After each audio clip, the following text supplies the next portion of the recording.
Now, other top stories for you. Kentucky lawmakers are now in conversations to add funding back to an important clinic relied on by over 1,000 families.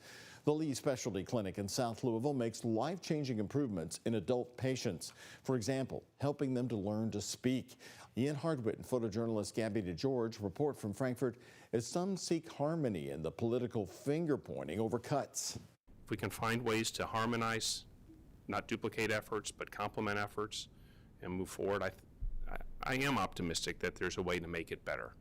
But making it better does not mean eliminating entirely, and I think we have to know that as we start. That's Dr. Stephen Stack talking about the Cabinet for Health and Family Services' broad efforts to help Kentuckians across the autism spectrum.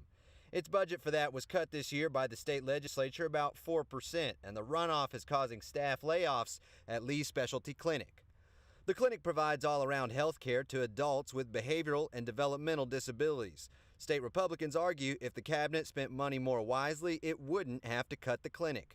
We've received a couple of complaints. Heather Wagers, deputy ombudsman at the state auditor's office, says an investigation's now open into how Governor Andy Beshear decided on the clinic cuts. We're still in the beginning stages of that, but we do feel that Kentucky taxpayers, there should be transparency for them. Lee Clinic, serving over 1,000 patients who struggle to get care anywhere else, falls in Representative Rachel Rourke's district. The Democrat wants a deal to keep the clinic funded by July 1st. That is a deadline that we are fastly approaching, and so my biggest piece of advice for families is just continue to share your stories. On the possibilities, she described herself as cautiously optimistic.